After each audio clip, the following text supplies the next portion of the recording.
Désormais, retrouvez les journalistes patriotes Joffer Mikwete Awa na Canal Info News Télévision. Canal Info News Télévision, chien Niamayele ou MP sur information en temps réel. Bon s'abonner à Canal Info News Télévision. Information sportive.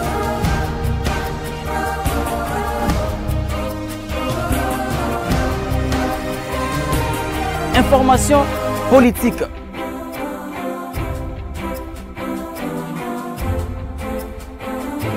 Information culturelle, information religieuse. Kaka Awa na Canal Info News Télévision. Bon s'abonner pour vous rater information toute actualité. Attends mon côté avec les vôtres. Joffer Mikwete, les journalistes du peuple. Joffer Mikwete, les journalistes patriotes. 30 juin 1960, 30 juin 2023. Jour pour jour, bientôt la RDC va devoir célébrer ou fêter ses 63e année de l'indépendance. Est-ce que sommes-nous vraiment un État indépendant? Est-ce que sommes-nous une nation dite indépendante, autonome? Nous allons le découvrir tout au long de cette émission. Grand merci déjà à l'équipe technique Nangaï. Grand merci à Jévic bien à la caméra. Grand merci à Badius Badigrabo, Joffer Mikwete. Je me suis Mboka Congo, Joffer Mikwete, les journalistes patriotes. Et tout allons bon au mois de juin, Calamité, 63e année d'indépendance. Et dans le mois où Joseph Kabila Botama Bongo dans le mois de juin, l'actuel chef d'État Félix Antoine Tshisekedi Tshilombo Bongo 60 ans naïe, Tokolo pour la 4e émission. Situation sécuritaire, il y a beaucoup de biso, Tokolo Yango, Tokolo Kibongo, ministre, VPM, ministre.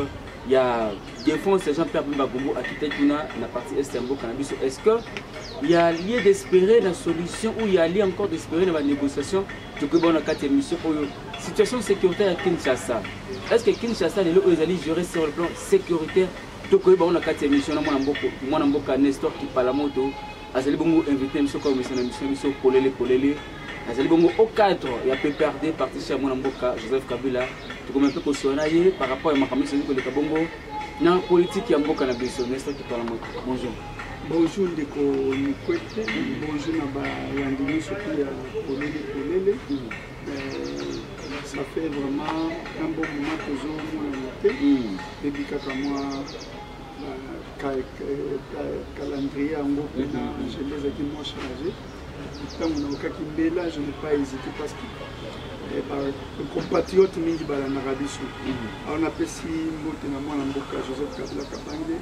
La passion du Congo comme les amis moi naé à Botama et bon anniversaire naé na dada Jeunesse Félix Botama la chef de l'État pas Botama peine à mois de juin bon ils ont 13 auto ko ça 63 60 ans plutôt Botama malamu mais chose qui est étonnant parce que biso ba kabiliste tous qui n'a pas ça pour fêter les 4.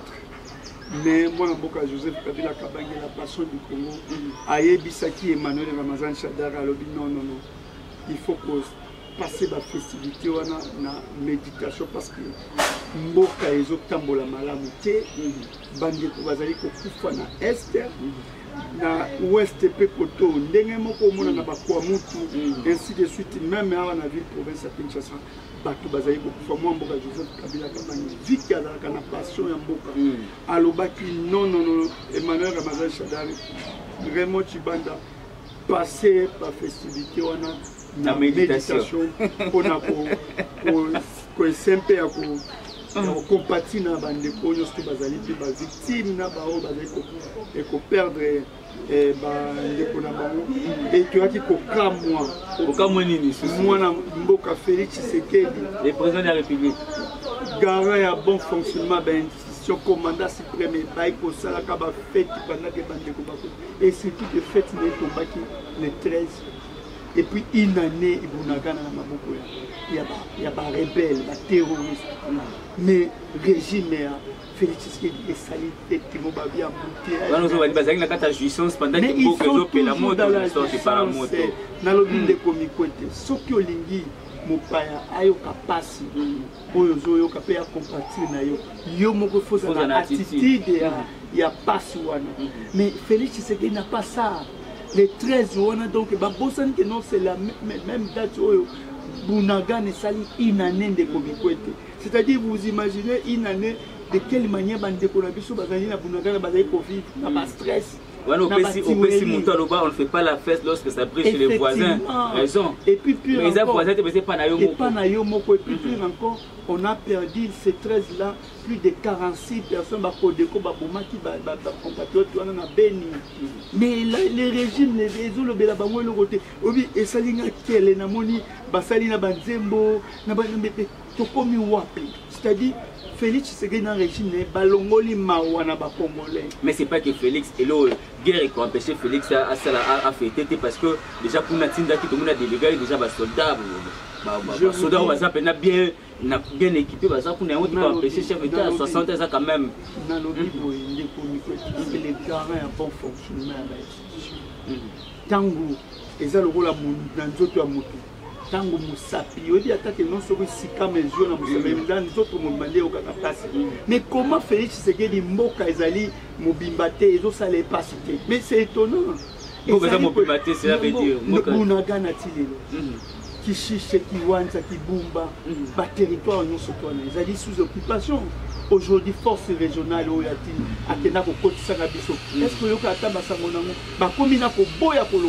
que c'est-à-dire les régimes ne contrôlent plus rien. Donc, ils veulent nous faire voir que non, à l'est et là-bas, ça nous concerne plus. C'est-à-dire c'est la balkanisation déjà. Mais ce qui commence à balkaniser, c'est que tu vois que Kabila pratique en pointe dans la carte de balkanisation parce que Fatia a sa continuité, il y a service, il y a des comiquetés. Natalaka et Sika Joseph Kabila Azali, c'est les modèles africains. Parce que vous imaginez Joseph Kabila en prenant les pouvoirs dans 29 ans, il a trouvé le pays déchiré. Mais vu que non, Azaraki n'a pas naé à qui commanda suprême, il a garé un bon fonctionnement dans l'institution, il a fait de son mieux, il a pour réunifier Mboka. Ce qu'il est l'autre commis à ma fornami, c'est la gestion des élections. Mais si les élections ne suffisent pas, n'importe qui par la moto. Oui, élection, mais parce que les partis ne sont pas qui participent pas. Suite, il y a un accord, M. Kabila signé la nation. Mais je vous dis que non, Joseph Kabila n'a pas laissé le M23 était de fait depuis 2013. Et quand le climat de cohésion, Joseph Kabila a fait la passation pacifique du pouvoir. Na Kenya Nyonso, Atika Kimboka dans son entièreté. Parce qu'il a été contré à Bounaï, non? Non, c'est la passion. C'est la passion du Congo. Quand on aime son pays, on ne peut que laisser des bonnes choses à son pays. On ne peut que faire du bon. Joseph Kabila n'a pas investi ailleurs. Il a investi parce qu'il sait que non, toute sa vie va passer, il passera au Congo. C'est ça un homme d'État. C'est ça quelqu'un qui aime son pays. Il a tout investi ici. Yo comme on a bloqué contre Soga Kabila Wapi. Non, non. C'est ça. Non, on dit, bon, moni bande qu'on a dit ça, ils ont dit faut qu'il il y a eu des personnes. Bakanisa qu'on gérer dans la facile. Maintenant, gestion et Méli Bango. Talent Joseph Kabila a tiré son unité nationale. Et nous, on a montré que nous, tous alliés, bateau à passion parce que tango d'offrir à moi Joseph Kabila a besoin quitter dans ma nous sommes dit, moi personnellement, j'avais fait plus de 4 mois dans supporter qui a monté. Mais Joseph Kabila nous a appelé à supporter cela. Au moment où il y a une société à l'État, vous avez sous le contrôle et désormais, armée, le monde est sous le contrôle. Je vous dis, armée, la police, tout ça, je vous dis, nous comme militants, vous savez que non, tout ça là qui a fait, on nous a dit que non, c'est les Congos qui doivent gagner.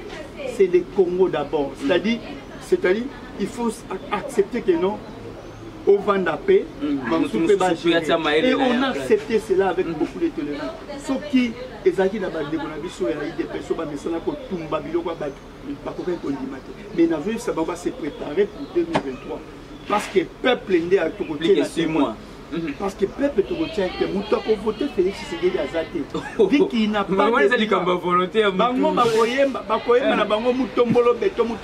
Mais les jours où on a Congolais conscients de Congolais pour Kalissa Ram. Congolais pour Kalissa Keno. 100 jours. Nini 5 chantiers Mokonza Mboka, révolution de la modernité. Nous, on avait 5 chantiers, on avait révolution de la modernité.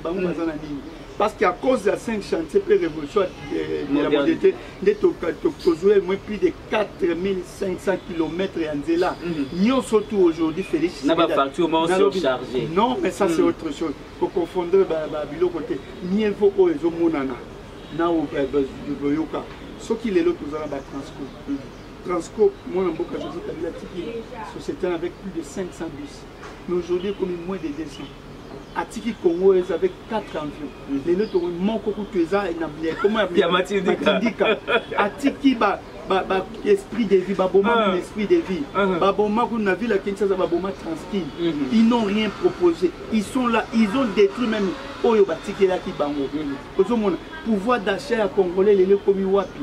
C'est-à-dire gestion et lesquels IDPS n'a pas. Gestion est dépassée. Mais les Gabamons de l'Ibaza parti socialiste et démocrate. Pour gérer société, ils ont déjà ils comment il y a signification après partie na bango. Baloba des peuples d'abord, mais aussi c'est la souffrance d'abord. Comment de quelle manière bakundi bato bakufaki na beni kuna ba force commune na est-ce qu'on les a fait news ils a garou charger tam tout mona yango mbala belé capable ya ko ya ko sombela bato ba cercueil hein de komiko te makambo le kala mboka amo te no ba libanda Congolais surtout les régimes de Félix Tshisekedi à la matériellement échoué. Et puis à cause de relever que tu as marqué pour qu'il y ait au transco, fabriqué. Ils oublient que non, c'est Joseph Kabila qui a amené le Messie Harris ici. Mais à même Messie Harris, même usine, il y a montage de fabrication. Matériel de fabrication, c'est-à-dire régime sensationnel. Il va éviter l'assemblage de l'Ovinini, montage de l'Ovinini. Quand on remet Mande, et fabriqué en RDC. Est-ce que vous vous rendez compte de ça? Toyo qui peut Mercedes, c'est que vous avez le bolongo là. Oui. Au Monique, Joseph Kabila Tango, HG et Aki. Atinda Indi André Kimbuta va inaugurer. Oh, va inaugurer. Et puis Harris Wana Moutoye Nae Zali Bonamboka Joseph Kabila. Félix Moutombolo Beto a tamboli plus de 250 voyages. Je vous dis 250 voyages à tel monsieur à l'été. Pour recouvrir Kabila quand on sait que continuité à l'État et à la carte. Mais Bango a évacué à moitié. Bakoute Schengen a aucun moment, Bango va Congolais Schengen. Au réchauffé, gaspiller M. Bamboka. Or que la mission Loana, par contre, qu'on paie ça, ça. Mais aujourd'hui, Félix s'est rendu compte, même à ma contrat, à Zongé le contrat chinois. À quel peu qu'on a baissé papa dans 6 mois. À Zongé le contrat chinois, mais il n'a rien. Non, il n'a rien obtenu. À Zoué le côté. Est-ce qu'on peut revoir un contrat il a 6 mois après mandat? Non. Et puis le contrat, ils allaient, Joseph Kabila a eu ça dans quelles conditions? Quand vous avez 6 mois à fin mandat, vous avez dit que le mandat est aussi dans le mandat. Constitué pouvoir pour ça la demande. Félix Tshisekedi a Kolanda Biso, Batoune Bakolanda Biso, Atike la Congo Kinya, Ndenge Kabila Atike la pouvoir na Kinya. Alors on a plus une retraite. Nalobi boy, Nabi Atike la Congo Kinya, rien ne dépasse la paix. Atike Biso de Abanza. Au moins il a fait l'héritage M23 na Mboka. Force régionale na IRC. À côté de la mission milice Mobondo Sabina. Kozo Boma Batuna Mobondo Sabina. À côté de la mission force du progrès. Auto mona bakanga commune ngalima plus de 6 mois pendant que nous l'état ali bazo bundana na ozone kuna na batu ya busa na de peine ozone baza sur na kinyate il va nous laisser l'insécurité à côté que la biso nzala na mboka pour expliquer alors à que la biso de Kinya parce que Congolais mon côté a quoi accepter ce Félix Tshisekedi a soit un deuxième mandat Congolais mon côté parce que ramti les deux autres on ndenge basaki matata na matadi soki on no toboyaki parce que bakolenga batuna embongo abukanga lonzo siko Félix Tshisekedi place nyonso kwa okendeko batuna embongo arabe ram ezali escroquerie nationale, c'est-à-dire ici quand nyonso akozwa même na Kasai kuna bakotuna ye mbongo arabe mutombolo pesa biso mbongo arabe, c'est ça. Voilà, merci beaucoup. Mais le faut du Bakeno, Félix Tshisekedi, nous avons un régime va reconfigurer le système, il y a gestion et opposition. Les autres, on a fait opposants, un kabyliste, on se permet de faire le les gestion, il y a opposition. L'actuel régime, Salomon est allé là. Tu vois de quelle manière il a été enlevé? Félix Tshisekedi a bien opposition à péter. Ok, ils ont des oppositions à Bongo. Et il a préparé un moment où il a frappé. Il était dans la distraction en disant, bon, bah, tout le monde est dans la distraction en disant que non, opposition à péter. Mais aujourd'hui, opposition est mais si les jeunes ont parce qu'ils ont travaillé avec vous, ils travaillent là, ils perdent, ils travaillent là, ils travaillent là,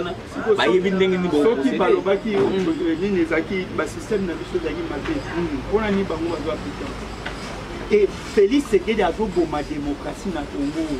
Félix Tshisekedi a fait ça au Congo. Mais quand vous fragilisez les institutions, vous fragilisez la loi, vous évitez de comme dans la jungle.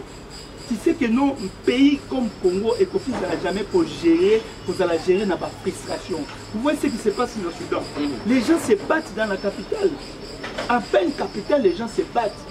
Et puis, on a plus de 10 étudiants qui ont bombardé, tout ça, pour les là. Tout le monde dans le régime, pour évacuer, mais comment dans un pays où il y a un budget de 16 milliards, incapable même de faire évacuer en danger les étudiants qui sont allés étudier,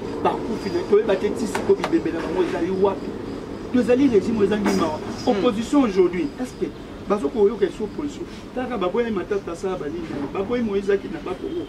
vous imaginez combien sont à prison aujourd'hui? Combien sont en exil? Qu'est-ce qu'on a reproché à Staline? Déjà dans la contradiction, il y que non, Mundu Kezaki a gardé comme ma tête en pono. Avec déclaré après que non, pas Salomon là tout ça. Je vous dis. Qu'est-ce qu'on lui a reproché? Au cas où Sonia comme on a un OPJ indéniable, au pays ça va faire. Selon Bango, reproché dans Salomon au détriment, il y a le ministère public, au nom Salomon va reprocher fait moko azoko bunda pona un katangé akuma na pouvoir dans la régime Félix Tshisekedi comment dans un grand pays pas un Congolais mais un katangé ça c'est quoi? C'est du tribalisme.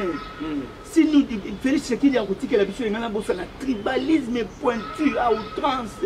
Comment dans la juridiction, à niveau de la sommité, à la justice militaire, pas que les cobines, c'est que non, Salomon travaillait pour qu'il y ait un Katangé à côté de la Kouma na pouvoir. Est-ce que vous comprenez ce que le régime a fait et même à Bichon? Un Katangé à comment? Il oublie que non, il a fait la passation pacifique du pouvoir avec un Katangé. C'est-à-dire, ces Katangés-là n'avaient pas hésité. Il y a que ça, passation pacifique avec un Kassaïen.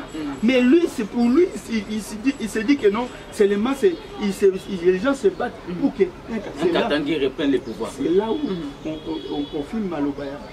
Kabouya, vous avez vu un CG qui a toujours l'habitude de faire des sorties médiatiques ratées en provenance de l'Europe en disant Bazoï na Félix Tshisekedi pour Bilaneza Mabete mais pour Azali Kassa pour Azali Monou. Non, c'est mais il a tort de dire ça. Non, mais pour le lot, on va utiliser plus le tribalisme mais c'est eux qui nous ont amené ça. C'est le régime de Félix Tshisekedi qui nous a amené le tribalisme. On n'a jamais vu ça dans l'époque à Mobutu dans les 32 ans. On n'a jamais vu ça dans Tonga Mouzé. On n'a jamais vu ça dans les 18 ans de Joseph Kabila Kabanga. Et Joseph Kabila Kabanga travaillait avec plusieurs temps de premiers ministres. Parmi les premiers ministres, il y avait des Kassaïens. Et il y avait l'harmonie entre nous. Aujourd'hui, le régime a fait Tshisekedi. Et comme il y a des soit en danger, chose que notre Colinga a monté. Docteur Bakelelo, le régime, il y a Félix Ndeko qui a révélé que notre tributaire les Alakana Congo, tributaire les Alakana.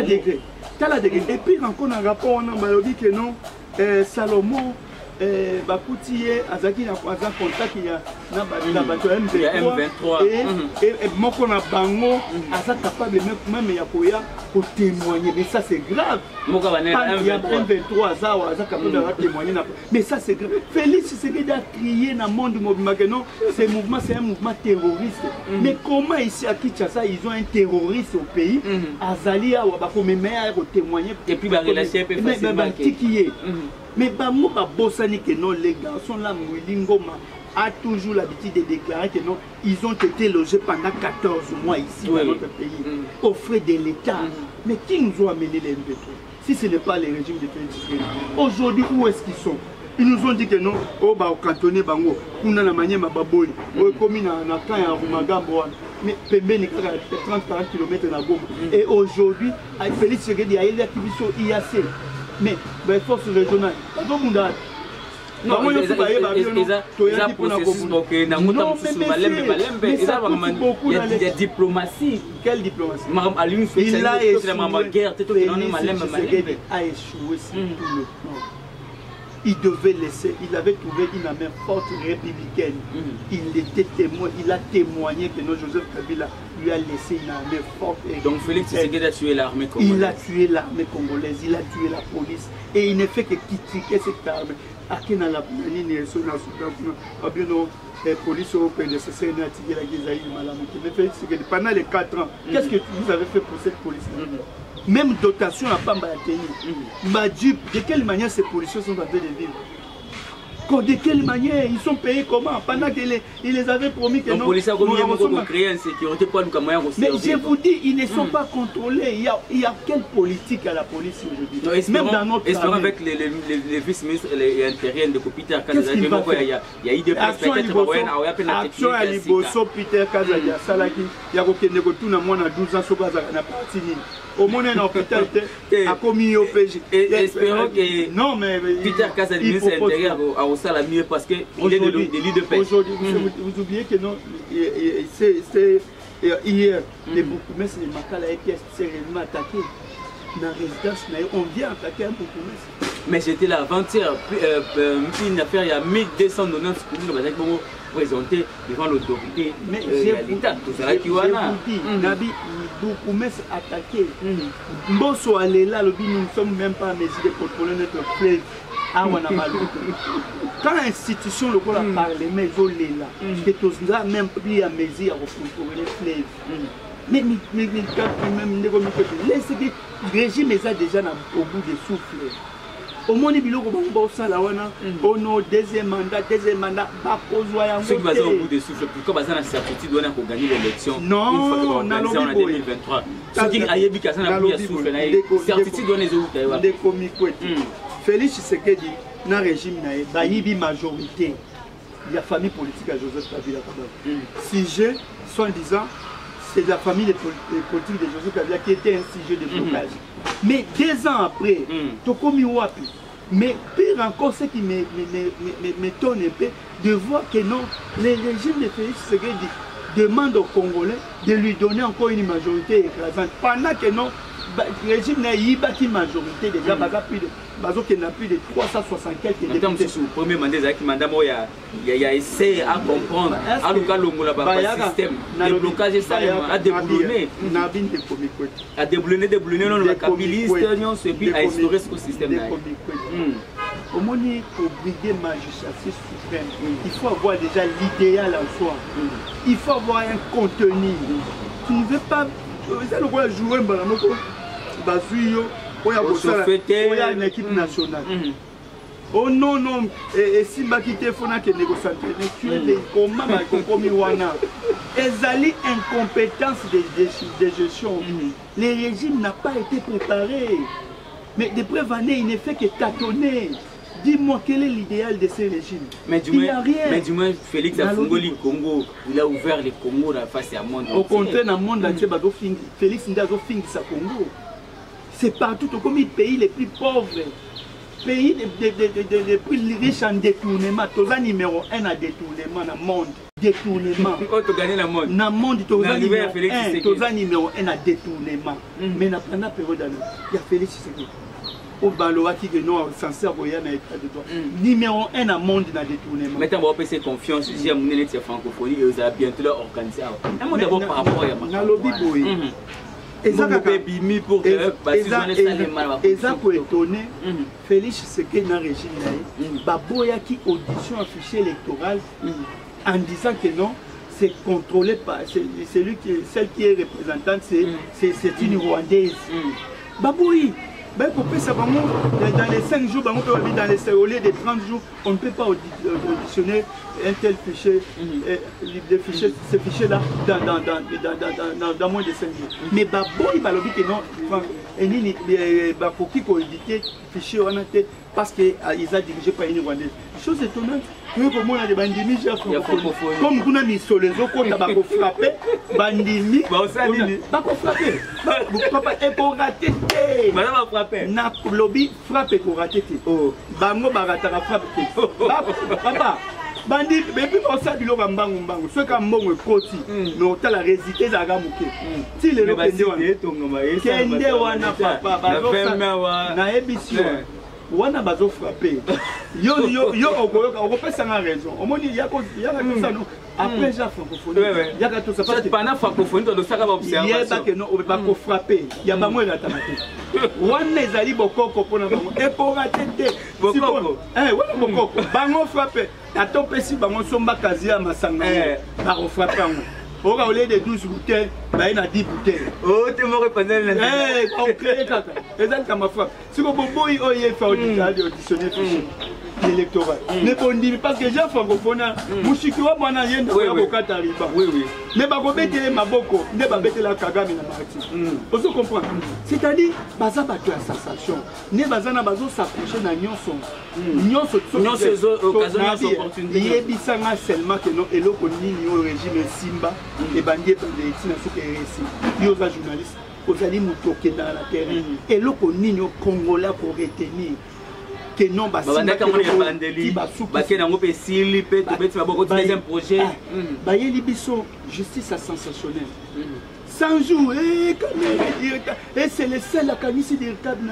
Papa, mais seule victime na procès et la liste juge. Si les lots calendrier la procès et tant que bakangi quand même. Félix Goma, comme un registre honnête, un jour à diriger. Et il a matérialisé ça. Les lots caméras et Wan. Ado frappé. Namasangu a 20 millions de dollars pour la garde de l'émission. Yo sommes battus garde de l'émission, 9 ministres, Zambie a fait 20 millions de dollars. Donc aux hommes, pas frappé. Les lots étaient ni le monde. 360 millions de dollars. Il y a Covid. Pas quitté. Si quoi, n'a pas tout na fait Tshisekedi. Bon bimis 100 jours. Caméra Libanda, ba quitté. Eteni Lomodo, Libanda ba quitté. Lelo ou Bakonga, Boudumbudu, mais Azaka Libanda. Si ko mbongo na biso Félix Tshisekedi, ezali wapi. Faut que tu retournes en déo. Est-ce qu'on est à faute? Il y a justice, soit faute, il y a banquette au déposit la ligne de ça peut-être ça. Banquette moro ezali penda. Mais il y a ligne de ça matanga. A ligne de la ici, Azalubé Azana matanga. Parce que nous surtout azali ko exposer dans la justice ezali ba benini justice azosani azotika yango tout c'est-à-dire il y a une main noire c'est le régime elle-même parce que comment imaginer 360 millions de dollars et c'est et puis va quitter Mouton mais ce qu'on bon tout de suite 100 jours plus de 680 millions de dollars. Et qui même à 57 même 57 millions de dollars, il y a maison préfabriquée. Qui est pour la Zambie Bota?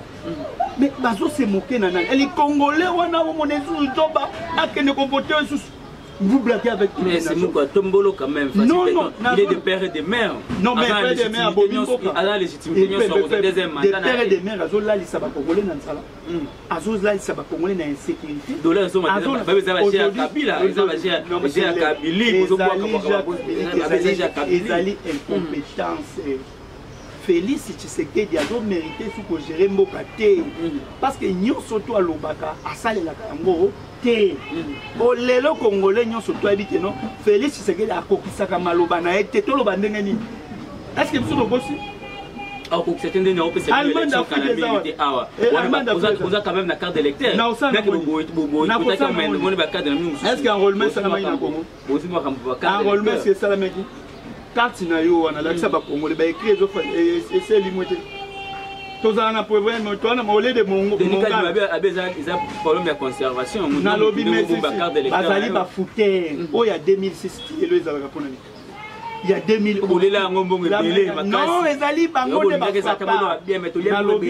bango papa babimisa ezali na enrôlement écouté pe bakatu écouté cher lokola oya bango te mais ezali ya frappe bazu ba frappe quand même qui coûtait cher mais va frapper là kasi ba na machine à mama ngondo bazu mongo ebele olé basomba ba machine de qualité ils n'ont pas acheté les consommables de qualité. Basombi ya moins cher, on n'a pas voulu dépenser beaucoup, faire dépenser beaucoup, mais entre-temps, bino enveloppe na bino et l'équipe, il y a surtout les cas. Mais pendant que nous vous achetez, yoza média. Ce qu'on somme des caméras na wana. Oyebi ba qualité. Il y a mangondo yebana. Ne bango basali. Il y a mulili, azom sisu na mulili. Do ya noir et blanc, tika ko yebango te. Kabila pesa nyo. Voilà, est-ce que on peut si Kabila a raison pour célébrer la carte au style la passion du Congo, la passion. Kabila eba que non na suis Congo awa na komemango awa. Mais Félix c'est habité na suis Congo awa na otika ngo. Ayeba quitté. Et puis la kisami na gestion na ye akuti Congo awa mais azongi ici sur ma sima koleka sika Kabila. Donc parlons on peut dire qu'il n'a pas été préparé pour. Mais effectivement et bon tracer ton sur balabala pour binga na kabila rwandais qui mutema mabe basala qui opposition ya qui mutema mabe basala qui opposition ya likunya talaka opposition tout ce que nous avons connu dans notre pays comme pillage comme destruction c'est l'IDPS. Mais aujourd'hui au pouvoir ils ont rattrapé bango. Non, comment récupérer malem mais il y a montage non, ce n'est pas eux qui ont amené. Ils n'ont pas amené à réussir. C'est Joseph Kabila qui l'avait amené. Voilà. Et puis sur tout ce que nous avons connu comme destruction dans notre pays. Pillage, c'est l'IDPS. Voilà. Est-ce que tout le monde a biso ton opposition tout ça va marcher tout le monde a fait un drapeau na ba bureau na bango na banzela to les tout ça on touche pas parce que zali ya biso so mona biso to tumbi transform to tumba raté to que nous on est bien à l'état hein lobby no kokoma gestionnaire il faut que ndambu yo pour bâtir. Voilà. Merci beaucoup Nestor qui parle à moto. Jean-Pierre Bemba n'a parti est en Boka. Distraction. Un ancien rebelle, un seigneur de guerre, un maîtrise de guerre, mais qu'est-ce qu'il est allé pendant qu'il est au service de l'État? Oui, mais merci, il a apporté quoi pendant qu'il y a une ville moko etombaki. Pendant que Jean-Pierre Bemba Azawana, n'importe quel coup de combat à village, on est tombaki, n'a ma boka ba rebelle. Il a apporté quoi?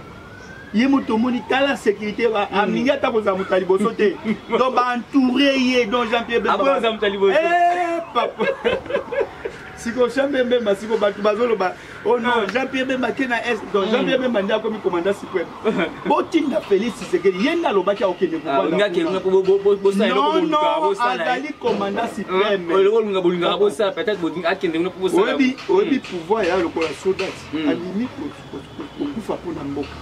Mais ce qui dit sur la politique, tolinga kokufa pona peuple, eza malamu. Ba bomi peuple no amoni que non, ozolinga ozokufa pona. Les bomo pesa leçon au Kabila, imuga ka osalaté au pouvoir. Kabila, les bomo pesa na lobby Joseph Kabila Kabamide savait ce qu'il devait faire. Atiki va homme fort plutôt que ba institution forte, Joseph Kabila plutôt qu'une nation riche. Dans le parlement il y a tango Kabila ba parlement na Sénat na Oz. Et c'est comment? Je vous dis que le Parlement a coûté cher, ça c'est 10 fois plus. Barda fouille à corruption. Namboso na bati. Bauti na corruption non. Yo bien la corruption Kabila. Na ya Félix.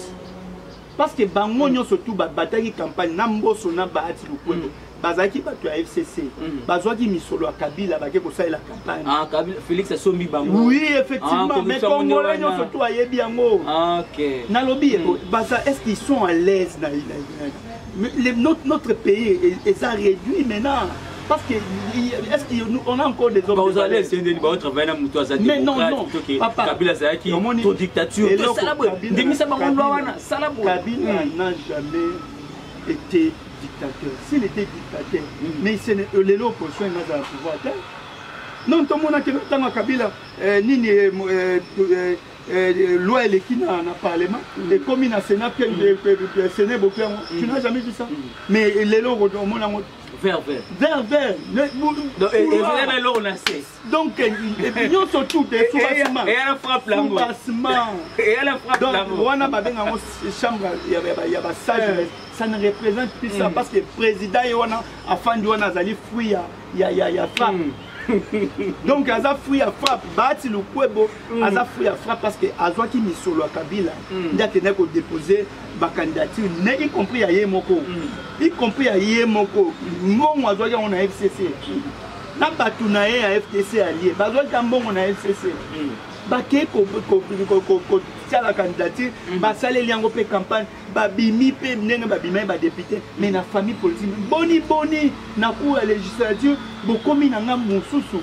C'est pour cela peuple a koki ko s'attendre na loko mo côté ni na parlement amboso ni na sénat bat ando ya lelo. Mais c'est ça. Régime ba mutombolo beto elo ko beto na beto. Lelo dollar comme na 24 points. Non, Kamere a koki ça yo somo ministre le 30 juin. Mais les hommes ont baisse très démonstrative avec ça.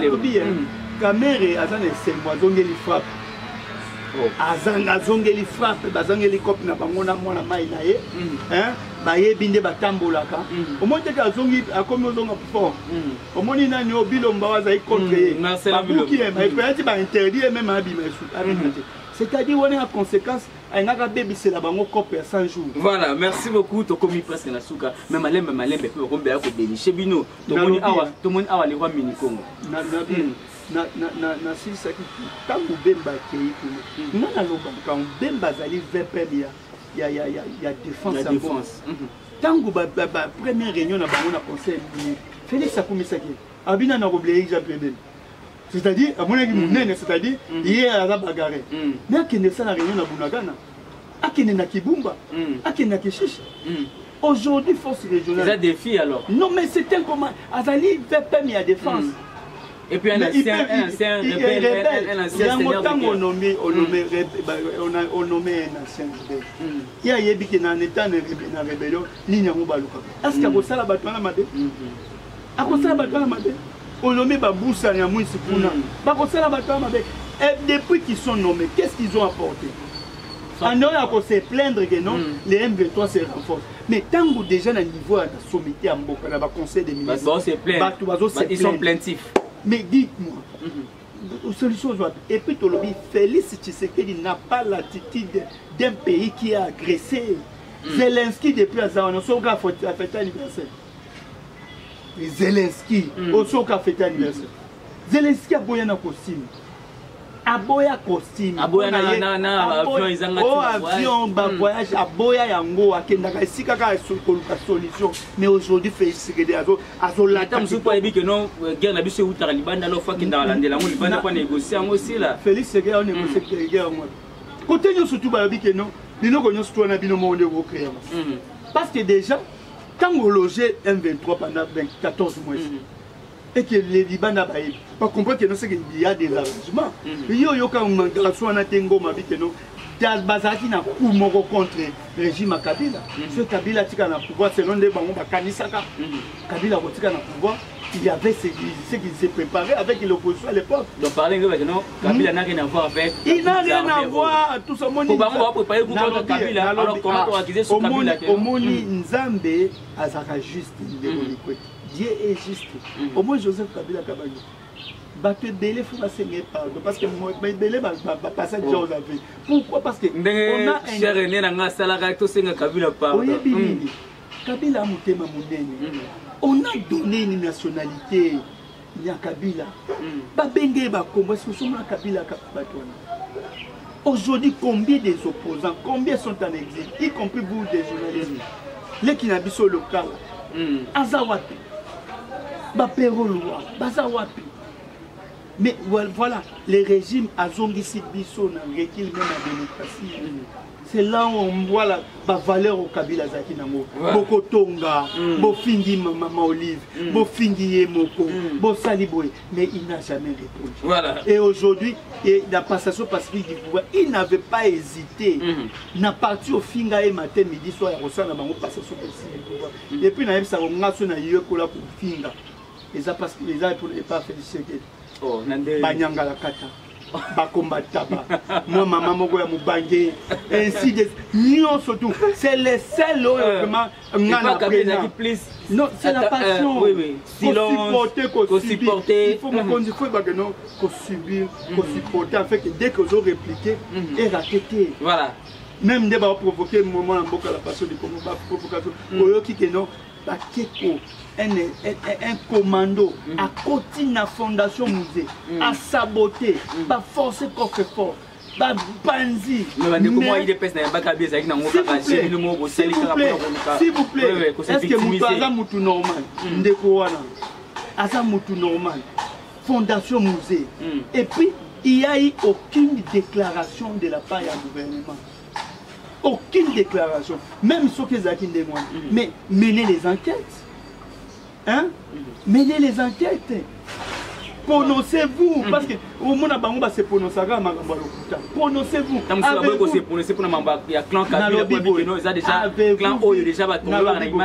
Avez-vous quelle image si le régime a fait ce image est-ce qu'avez-vous vu pendant les 18 ans de Joseph Kabila Kabange la famille de l'ancien président, ils allaient traiter de cette façon. Au moins de quelle manière Kabila dans le bureau na Gombe, tu as vu toutes ces provocations. Bakenda na meeting aérienne na Kingakati, un meeting aérien, papa ça suite na moto. Ils ont voulu créer l'histoire où il y a pétrole, ils ont voulu créer Magamba Mobondo, bazo paniquer, bazo trembler. Merci beaucoup, comme la souka. Puisque tout ça, c'est Makambo. Tokaki, le roi Minikongo, de Fabrice Zombi, un pays proche collaborateur, il y a ancien président Joseph Kabila, sénateur à vie. Il semblerait qu'il n'était pas proche collaborateur à Joseph Kabila Kabane. À Salaki, à Salaki, mais tout le monde qui est beaucoup plus né dans le pouvoir, tout le monde qui est dans la présidence, va confier même une mission officielle. Quand on connaît. Et ça Bozimutu, commissaire, a commis au sommet de l'État. Bariamba est officiellement comme un roi. Et puis, ça est mission officielle. Mais les autres, il y a un régime, les autres qui la disent les autres qui ont malade, beaucoup de gens se battent. Oh, Mbosso. Batunion surtout, sacré. Boye non. Ceux qui besoin accompagner. IDPS en 2023, vous allez les regretter. Bakonomé ba député na bango. Bakonomé mais biso siko pepe to ko permettre bango yango te. Ozomona bazo sala. Fichier wana qui se sont enrôlés. Na ba mineur to mona ba mineur ko kanga bango ko tia bango ba empreinte. To mona mutu asali accident ba moni plus de 40 000 cartes d'électeurs na ba machine. On a tout vu. C'est-à-dire que c'est un fiasco. Même les moussins ont fait la vote. Non, c'est ça. La machine a voté, c'est retrouvé dans le temps. Il y a les images. Je vous dis, Kao Oyo, Félix Azali pour préparer. Il restera et il sera le seul responsable. On a Nini. Parce que même sur le Tali, fichier, on a auditeur, camarade à Kadima. Kadima yemo Azali ndeko Tshisekedi ya Mutombolo. Kadima c'est son frère. Nalobi Azali frère na ye. Kadima bengi ba massa na ye ne ba auditionner fichier na 3 jours. Avez-vous déjà on peut auditionner? Parlons de l'élection sera déjà perdue. Papa bango ba osala biloko na bango ba ke no article 64 ezali. ne blaguez pas, papa. Zoani, article 64 ezali. Voilà la force. Mais article 64 ezali. Qui sont le maponami, tous d'accord. Mais na Seigneur Kalimate, de quoi faire ici. Na coup constitutionnel. Si on a coup constitutionnel, Moutalali, Mkonzalali à la mou qui a changé. Pendant que non, Kalouba n'a pas fait 3 ans. Mbosa répondait à Bino dans la plénière à l'objet. Il dépasse peu à Boyaka. Il est mais Mbosa répondait Bino déjà. C'est un ancien cabinet, ça répondait Bino déjà. Je n'habite pas Mbosa. Abanda pe mazana aja retraite. Biloko wana moni ndeko nanga singa lobaka neni kamandi nanga ingénieur. Alobaka neni Mboso mboke pesi nyonso. Mais regardez ce que lui va donner au Congo. Merci beaucoup Nestor qui parle moto pour la disponibilité na yo. Kasi ko monsieur combination. Makambo lobeze bele. Makambo lobeze bele. Na lobby on a déjà fait plus de 50 ndeko mikote ezali mboka. Omoni il faut beaucoup marabi sauter. Tozo conscientiser bateau. Conscientiser bateau. Aux alliés grand Congo. Quand nous appelons à chaque fois à la personne du Congo, beaucoup d'entre nous ne nous comprenaient pas. Bah nous questionnons non, il faut mon conduit à la passion mboka pour qu'il a réalisé ma camobine. Félix c'est qu'il demandait signe. On comprend que non, après évaluation, les gens vont se dire que non, on a fait un passage à vide, mais avec beaucoup de dégâts. C'est ça le régime de Félix. Ceux qui viennent 5 ans avant signe. Après que non, pouvoir, ils vont se rendre compte que non, créer des dégâts et délais. Voilà, on a observé ça on a 2028 alors. Non, 2028 comment? Non, non, côté dans 2028. Voilà. Papa, mi côté, le 20 décembre c'est déjà 2000. Ok. L'autre dans le 15 juin, plus que 6 mois. Ah. Donc, moi, non, mon théâtre. Attendez, bazou kaba tricher, battre, écossi battre. Ils étaient à Kabila route ici là. Et comment? Ouais, bini. Muto a trichaka, ana oya dans quelque chose. Ah, mais yo so moi muto, a tricher tu na kombo muto. A tricher tu na kombo. Voilà. Merci beaucoup. C'est-à-dire qu'il y a c'est la même configuration politique à Kabila. Non, non. Tous ces mondes qui ont quitté Kabila. Kabila a bloqué Bangout. Atiki Bangout. Kabila s'appuie à sa jeunesse. Naba vieux Oyo, Batikali bazana conscience. Et c'est ça, Kabila va rebondir comme ça. Dans la jeunesse, si vous avez le bâti que non, Kabila va détourner. Bango na siko ozozo bango ba komi pebena. Si vous pouvez passer, ma bombe c'est là yo. Voilà. Ah, merci beaucoup. Les amis, Beleza TV, tous aussi prochainement. Donc il y a Congo à côté de la chaque jour.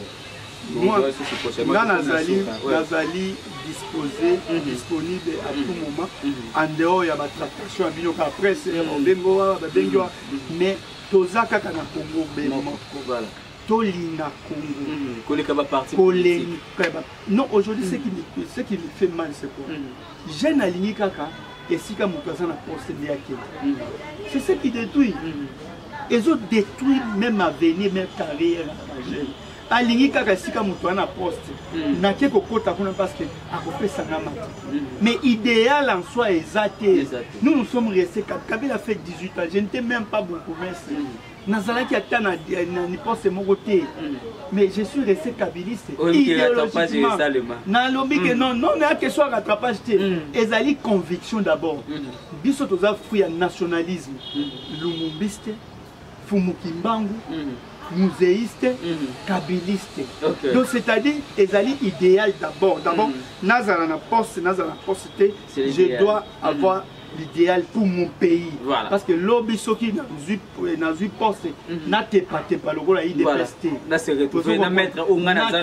C'est que j'ai. Il y a un conseil, on a fait ça. Parce que au monde, il y a tout le monde a plus de 20 polos. Bilongi ka différent. Ce va baigner manifestation accueilli. Surtout les amis qui va t'aimer, c'est que pour la taper perdre toi c'est sur la tête. Donc comme la souka, merci beaucoup. Merci. Et la famille qui parle moto, ma famille va bosser. Non, mais biso toza ba leader. Non, tu vas dans la bateau. Je suis né leader. Famille au Canada, on a polo na FCC, Batabocha. Je suis né leader. De preuve année. Non, tu vas réélu même délégué syndical encore à l'Ista. Rééli, double brassard. Donc ça dit, Nazana Batou, Bakabili, c'est nous surtout mon batikala. Baza ba leader. Baza ba leader. Vous avez commis réserve stratégique à Kabila. Na lobby ba. Le roi va traiter un bon soir comme ça. Omoni awa. Tobimano na tambola makuni. partout au monde yo mo ebinde za accordant qui parle la moto bonabo. Moi je suis un leader, je suis né leader. Donc ça dit Kabila n'a pas bâtir cette classe politique ya malamu. So moni jeune peut to vie pembe na Kabila o azali sikoyo. Hein? Yeba que non. Azana ki leadership na. Mais est-ce que makambo yo solo baka pona Kabila? Est-ce que yemo ko azaka na intention wana? Joseph Kabila Kabange. Il y a pour les ressources sous politique avec énergie d'engue Zalaki na ba 5-10 ans passés. Nalobi bonde ko mikwe. Joseph Kabila Kabange a tiki beaucoup na 46 ans. Comprends na 46 ans d'âge. Mais a tiki li mutu ya 57 ans, à 56 ans. Vous comprenez? Vous comprenez? Mais comment on dit comme ça mutu à 46 ans retraite? Vous bagay ko le kamutu. Oh yo mo comprendre. Voilà. Comment elenge moko ya 40 dans les quarantaine à côté de retraite mais mutu à 60 azala pas comprendre. Il a continué. Ça se fait où? Voilà. C'est comme ça à la retraite. Voilà, merci beaucoup. Voilà. Kobang elenge ya 40. Kobang. Non. On a beaucoup menti la population, on a désorienté la population, mais la population commence à comprendre que non, c'est Kabila, meilleur. Et puis candidature au Kakebang, ça est à Joseph Kabila. Candidature au Anna, et à Congo, papa. Merci beaucoup, la grande équipe. Nangaï, Kanye, le Congo, et collègue à la parti politique, n'est-ce pas, qui parle de pas souligner en lobby lobby, autorité morale, à Opé Marovan, dans le Congo, Ditunga, et Rotika. Voilà pourquoi. Désormais, retrouvez les gens à un canal Info News Télévision. Bon s'abonner pour vous rater informations, toute actualité, à mon côté avec les vôtres. Je ferme mes côtés, les journalistes du peuple. Je ferme mes côtés, les journalistes patriotes. De connaissance qui parle idéal, Congo peut compter parmi les pays émergents plutôt que parmi les pays les plus frappés, tous frappeurs. Voilà. Merci beaucoup. D'ici là, portez-vous très bien.